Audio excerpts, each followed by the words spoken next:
Welcome to today's Q&A session and lecture overview. So in the two lectures from 2 weeks ago, actually, we discussed several different approaches on how to build operating systems and also virtualization. And one of these approaches is then very useful for especially building cloud systems, as we've seen. So today we're going to talk about lectures 17 and 18. So virtual machines, microkernels. So we started with operating system architectures, operating system history. We looked a bit at monolithic kernels, and then we talked about different approaches like microkernels, exokernels, and then very closely related technology, virtualization, which also enables us to run several different operating systems or several identical operating systems at the same time on a single physical computer. And from there on, we started to talk about what operating systems can provide for the cloud. So cloud systems and virtualization. We talked about cloud service models and cloud provisioning models. We had a look at containers, which are, of course, pretty popular, for example, in Linux right now with Docker.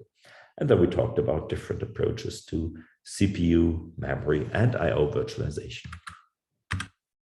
So we've seen the history of operating systems. So operating systems started out as just libraries of useful components. So back in the very early days of computers, so in the 1950s and early 1960s, actually you had to program the bare hardware, first in assembler or machine language, then in some high-level languages, early ones like Fortran, for example. Nevertheless, you were responsible for driving all the hardware on your own. So if you wanted to print something on the printer, you had to write something, which we would call a device driver nowadays for printing something.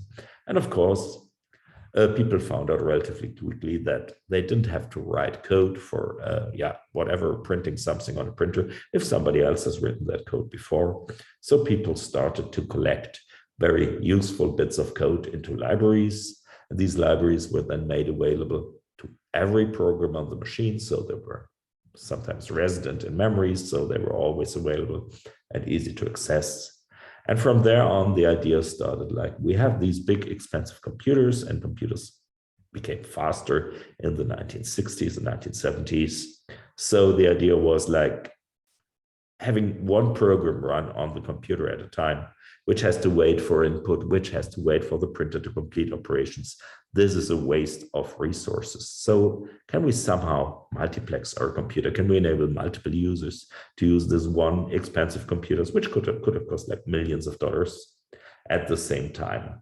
So essentially, starting from these library operating systems, more advanced methods were developed for controlling and sharing the resources of the computer. And we've seen resources like CPUs, of course, in early days, just a single CPU, like main memory, like storage, and other things in more recent computers, like network connections and so on.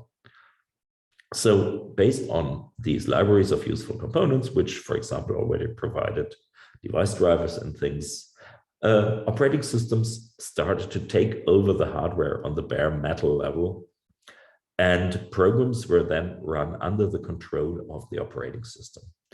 And the idea was, as computers grew faster, that when one process was just waiting for something to happen, like an input or an output, then this would just waste CPU cycles. So what we could do as an operating system is we could just switch to another process and let that process run. And then finally, we had the idea of interactive computing, where you sat at a terminal and could directly interact with the computer instead of just pushing large amounts of punched cards or punched tape over to an operator and getting the results back. So the idea with multi-programming and interactive computing was, let's switch the few resources we have in a computer fast enough so that each single user sitting at his or her terminal would actually have the illusion that the computer is just available for this user. So the computer was fast enough, so even if we could share it between dozens or hundreds of users, we could still allow interactive sessions. So this enabled not only multi-programming, so running multiple programs at the same time and switching between them, but also interactive sessions. Remember, this was still at a time when computers cost several tens or hundreds of thousands of dollars. So this was not something intended for running at home on your PC, obviously. Of course, eventually it ended up running on your PC. So what features do we have to provide to enable multi-programming and then interactive use? Well, first, we have to ensure that the operating system is in full control of the hardware. So, for example, an application program should no longer be allowed to disable interrupts because that would impact the operation of other programs. It should also be in full control of all other software on the system. So it should be able to decide when to switch processes, when to kill processes, when to create processes, and so on. It should provide basic security features like isolation between processes. So with some hardware support like an MMU, we would need to ensure that, essentially a process cannot read or write the address space of another process unless explicitly configured to do so. We've seen shared memory do stuff like that. And of course, if we have multiple users running or operating on a machine, we need to be able to identify these users. So we need to have a notion of users. So usually we start with user IDs. So early operating systems implied that you just had to remember your user ID and you could log in using your numeric user ID. And then later on, of course, we had passwords or biometric identification or whatever. And still this user is a subject that can then perform certain operations and certain other operations maybe cannot be performed by a user depending on the privileges. And then, of course, on these expensive machines, we wanted to avoid one single user just hogging the whole machine. So methods were introduced to account compute time and memory and storage used, something that, well, went out of, just common use like decades ago when everyone had a fast personal computer, and it was reintroduced for cloud computing because there you pay by the second or by the hour used and by the amount of network traffic and so on. And we've already mentioned users, and of course, to enable this whole control of the whole hardware and software, hardware has to provide a privileged system that is able to protect the OS against the applications. So protect the OS against applications trying to write over the operating system code intentionally or unintentionally. And of course, also to protect applications against each other. So we have a supervisor mode and a user mode, and the OS runs in the supervisor mode, has full control of the hardware, whereas applications running in user mode only have selected control over the hardware. So usually not very much. So these early kernels were monolithic kernels, and still very many operating systems in use today are monolithic kernels. Like if you're using Linux, Linux is a monolithic kernel. Still, it can be extended with kernel modules, at least at runtime. Windows NT and follow-up products are actually based on a microkernel approach. You just would never be able to see it because the rest of the system is very tightly integrated. macOS 10, on the other hand, is based on Mach 3, which is a microkernel, but Mach 3, as we'll see in a bit, had a lot of performance problems. So what Apple did is it just included all the performance sensitive stuff into the kernel address space again. So it's something like a hybrid kernel, which still uses microkernel communication methods, as we'll see in a bit, like IPC, but then again has performance optimizations by still running everything in kernel space. Still, there is a performance drawback. So if you used to run Linux and a macOS 10 on the same machine, you could figure out, for example, that USB transfers were about twice as fast on running Linux instead of macOS 10. So that's where some of the overhead involved is there. Nevertheless, microkernels started out as a research idea. So monolithic kernels grew larger and larger and more complex. So if you look at the current Linux kernel, we have like 20 million lines of C code. This is very hard to handle. And it means that a bug in one component could actually bring down the whole system. And of course, if you have more components and can even load components at runtime, this can be very dangerous. It might not matter that much for your home PC, where the worst thing can happen is you lose your current documents you're working on or something. But imagine you have a system with hundreds or thousands of users connected. And if one user loading a kernel module or an administrator loading a kernel module could bring down the whole machine, well, you have a lot of angry users, obviously. So the idea with microkernels is, can we actually build a minimal operating system kernel and move all the other functionality that's not strictly necessarily in kernel mode out in user mode as a component. So we want to minimize the functionality that's running in privileged CPU mode. And then again, like with a monolithic operating system, we want to have functionality to isolate components that are running in non-privileged mode. And in order to do this, microkernels usually don't have classical system calls, but they implement something called IPC, so interprocess communication. So essentially what you're doing is you're using message passing as a primitive to not only implement system call functionality. Of course, you still need system calls, but this system call might now be handled by an external component, no longer running in privileged mode, but also when you need to communicate between different processes. Essentially, a system call is just a special communication between different processes now. So the idea is to have reduced functionality in the microkernel, which means you need less code to implement it. And in turn, this can result in fewer bugs and even make it possible to do some formal verification of its functionality, like with the SEL4 microkernel. And it's very useful for security. So it reduces your attack surface, the so-called trusted computing base. And this is usually measured in like the lines of code that are security critical in the system. So I already mentioned first generation microkernels like Mach, or actually in Europe. So it's called after the inventor of hypersonic flight. So Ernst Mach. So I think he has at least German ancestors. So essentially you call it Mach if you're in Europe, but Americans are usually unable to pronounce it. So they call it Mach, like Johann Sebastian Bach would also be called Bach in American English. Well, horrible, but anyways. So the problem is Mach started out with a full Unix kernel, a BSD Unix kernel, and then they started to cut out components they no longer needed and move them to user mode. This still resulted in a quite large kernel, and it was horribly slow because the context switch overheads. So for every functionality that is now in user mode instead of kernel mode, this context switch functionality required to go from kernel to user mode, which is not required in a monolithic kernel because everything's running in kernel mode. This context switch functionality was absolutely well, coming with a large overhead in time. And this made Mach system like a factor of 3 or 4 slower than a respective monolithic Unix system on the same piece of hardware. Well, so this was a research ideas, and this was more or less dead because researchers in the US couldn't figure out how to make it faster.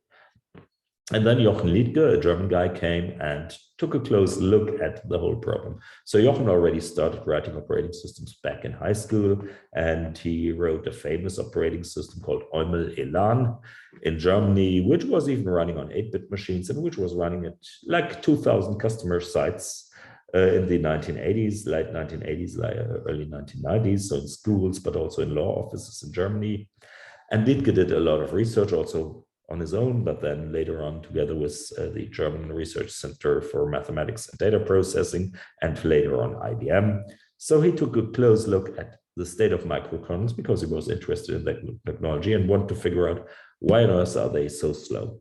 And he figured out, yes, context switching is expensive, but context switching is expensive, especially because the interprocess communication implemented by microkernels like Mach is very, very inefficient. So actually, he wrote a paper that said the critical thing on getting a microkernel fast is optimizing the IPC, and that's what he did. So he wrote his microkernel L4. So this is his fourth operating system. You can imagine what the previous ones were: L3, then Eumel Elan was unofficially L2, and there was an L1 system probably everyone forgot about. So he optimized the whole kernel by writing it in Intel 486 assembly language, including the IPC path. And we went over the IPC path in the code and looked at the critical paths in that code and really optimized the number of instructions and the number of cycles by hand. This was what made L4 fast. And then people took up this idea at several research institutions in Germany, but also with Gernot Heiser's work in Sydney at UNSW in Australia. And they, well, built upon this. So there was very, influential work by a PhD student back then called Michael Homuth from TU Dresden. And this actually managed to run Linux on top of L4. So a whole monolithic kernel like Linux running as a user space application in L4. This was actually my first article I read about microkernels somewhere in the late 1990s, I guess. And it still worked. And Liedtke really managed to make his microkernel really small by following a principle. And this principle was that a concept is tolerated inside of the microkernel, so running in protected mode or privileged mode, only if moving this concept outside of the kernel would prevent the functionality or the implementation of functionality required in the system. So he really aggressively shoved everything out of the kernel and ended up with a very small kernel, like current L4 kernels are about 10,000 lines of C code. You can make them a bit smaller even, depending on the architecture, and everything else is running in user mode. So file systems, for example, but even things like memory allocations. So there were some versions of L4 that had like 5 system calls to the L4 microkernel, and the rest was just running as components in user mode. Of course, this had other problems because these components needed to interact, and this interaction got more complex because now everything had to be done using messages instead of shared memory. So building systems based on microkernels might be more complicated, but of course it's more secure. And due to the manual IPC optimizations that Liedtke did, it was as fast or sometimes even faster than a monolithic kernel. And then there was some other research by people in the US that tried to actually make kernels even smaller. So we go from nano to exokernels. So exokernels actually don't do anything that's related to policies or methods. They only provide resource partitioning. So essentially, the guest operating system or guest operating systems still need to bring along stuff like device drivers and memory allocators.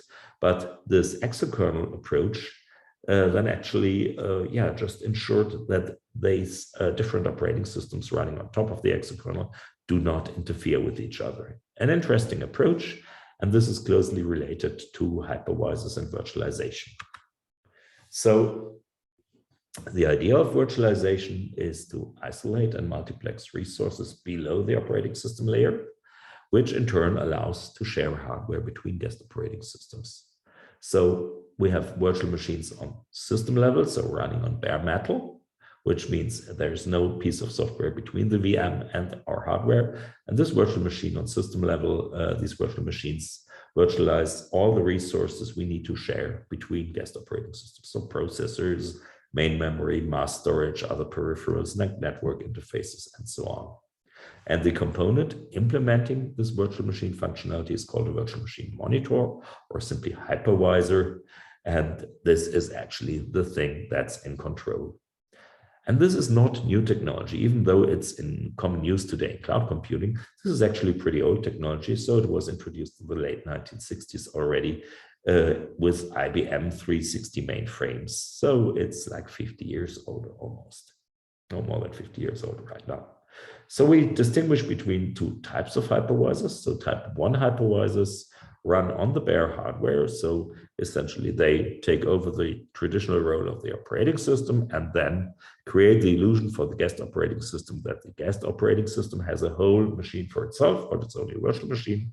So this is, for example, Xen or VMware ESX would be another alternative that runs as a type 1 hypervisor on bare hardware. But you can also run a hypervisor from a started operating system, which has the advantage that this operating system that's running, a regular one like Linux, already provides device drivers, which were otherwise needed for the hypervisor. So a type 2 hypervisor runs on top of an OS. So you first start a regular OS, and then you enable the virtualization capabilities so you can run additional operating systems on top of that. And one example for this would be the KVM, the kernel virtual machine on Linux. And then we've also seen para-virtualization. So para-virtualization has the idea of making virtualization more efficient for the guest OS. So when a guest OS tries to execute a privileged instruction on a CPU, like disabling interrupts, usually, well, this is forbidden in user mode or in the mode where the guest OS runs. So what happens is that the CPU generates a trap to the hypervisor, and the hypervisor then, well, tries to emulate that functionality that's required. So no longer delivering interrupts to that guest operating system, but still delivering it to all the others. And this requires, like with microkernels, a context switch.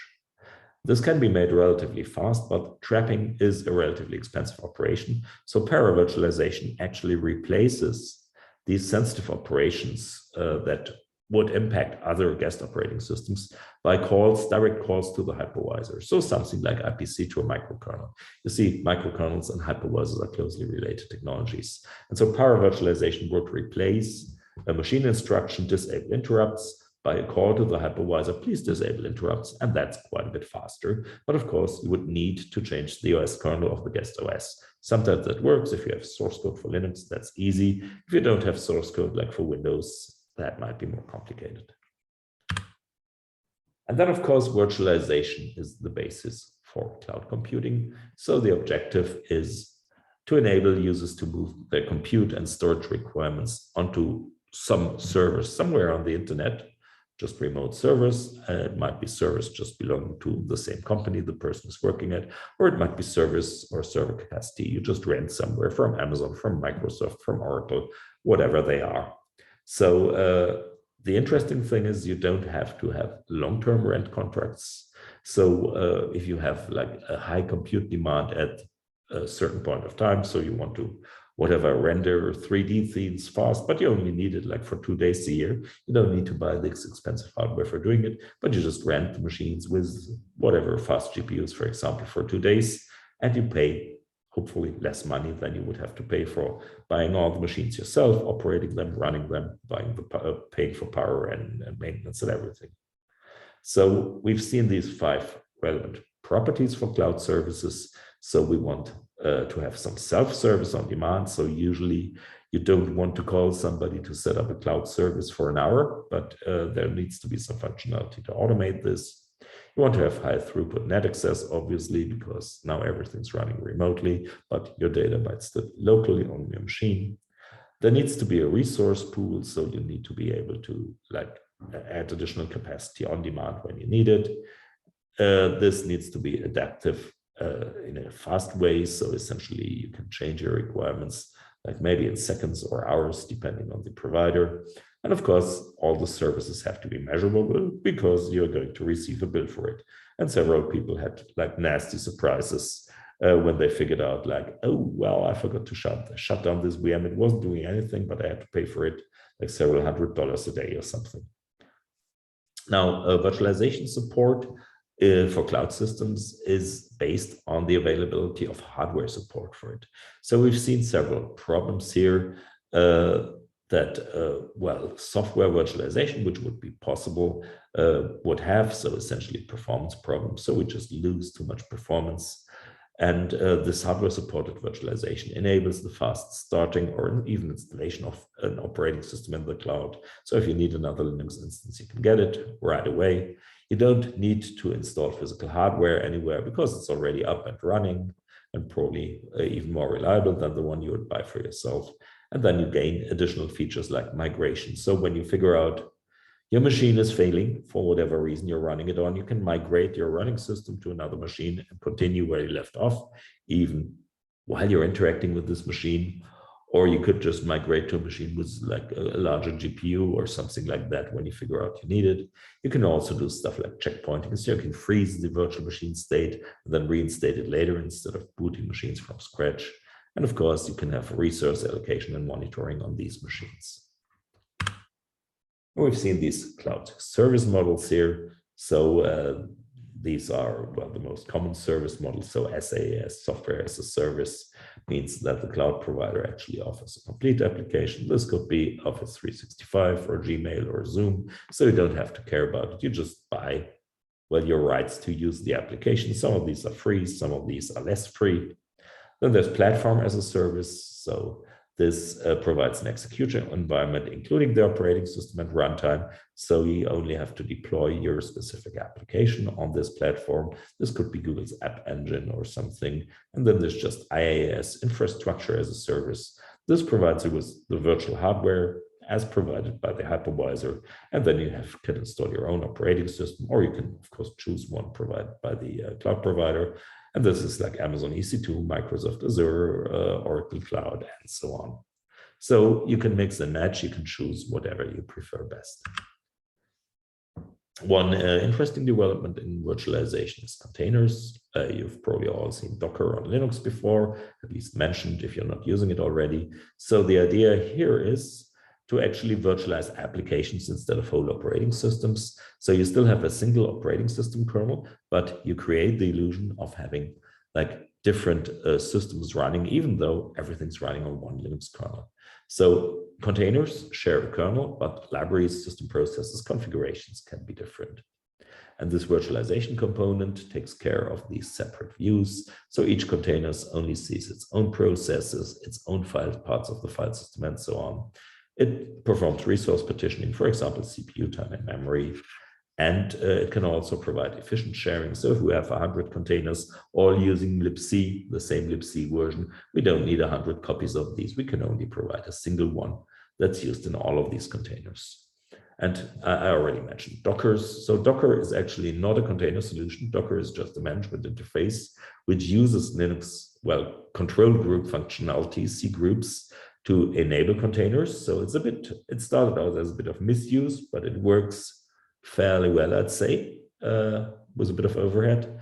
But Docker is just a latecomer, so there were other solutions before. So for Sun Solaris, there were the so-called zones, and FreeBSD had what they called jails. So jails, of course, is a nice description of the functionality. So we're really putting the processes in a jail, so they're only allowed to do certain things, but don't have the liberty that other processes would enjoy. Then we've looked at different ways to virtualize the components, the resources of our operating system. So we've seen CPU virtualization. We've first seen methods like emulation multiplexing, and even just-in-time compilation. These are very flexible. So you could run code for a completely different CPU on your Intel machine. So you could run ARM code on your Intel machine, or the other way around, for example. There's a lot of examples for these, like QEMU, which emulates a whole lot of things, Box, which is a PC-specific emulator, or even the multi-arcade machine emulator MAME, which enables you to play all the games from the 70s, 80s, and 90s because they emulate a whole lot of hardware. We've seen the virtualization criteria by Popek and Goldberg. So we've seen this problem with sensitive instructions like disabling interrupts that need to be intercepted. And we've also seen that there is hardware support for virtualization in most modern CPUs. Then we have memory virtualization. We've seen virtual memory before. We already needed to multiplex our single main memory among a number of user mode processes, and we can do the same to multiplex our single main memory between different operating systems running on top of the hypervisor. The problem here is that each operating system running on top of the hypervisor isn't aware of running on top of the hypervisor, so it assumes it has all the memory for itself. That doesn't work. So the guest operating systems set up their own page tables, but these only refer to virtual addresses provided by the hypervisor. So we have two layers or two steps of memory translation. First, from the address, the virtual address in the guest operating system, to what the guest operating system assumes would be a physical address, but it's no longer one because we're running on top of a hypervisor. So it's yet another virtual address, which in turn has to be translated by the hypervisor page tables to a physical address. So we can finally figure out the main memory address that's accessed. And so this double virtual address translation has quite some overhead. And we have had a look at some solutions to improve the performance of this, like shadow page tables and nested page tables, and looked at their properties. And finally, we had I/O virtualization. So we have two ways. So first, we can emulate existing I/O devices like a disk controller and multiplex these. This can be very complex and slow because most devices were never intended to be multiplexed. Alternatively, we can also have, which is not mentioned here, a library of virtual I/O devices, which is very simple. So there's a VirtIO standard we could use for very generic abstract devices like a screen or a keyboard or disk. Or for high performance, we could also just assign a single device like a GPU directly to one of the virtual machines. So this is device pass-through. We've also seen PCIe, I/O virtualization. And here we need to be careful because something like a GPU usually has full access to the whole physical memory of a computer. An Ethernet card might be another example that can use DMA to write to all the physical memory. Obviously, we need to avoid this. So here we need to employ another memory management unit for I/O accesses, which is aptly called an I/O MMU, which is used in combination with the real MMU of the system to ensure that a guest operating system cannot access, read or write any other guest operating system's physical memory. So this was a very quick overview, and you're going to get another theoretical exercise. We didn't have one last week, so we'll build one together, which covers a number of these topics like virtualization, hypervisors, cloud, and a bit of embedded. Why do we need this? Well, all of these topics, we can only present them in a short overview form, as we've seen here in this course, so only 2 or 3 lectures. But each topic could actually easily fill a course of its own. Now, we don't have time for this in the context of this course, unfortunately, so we have to constrain ourselves to what we get here. But of course, if you want more information, feel free to ask if you're interested in papers or books or whatever. So this is all for today from my side. So if there's any questions, feel free to ask. I'll stop recording now.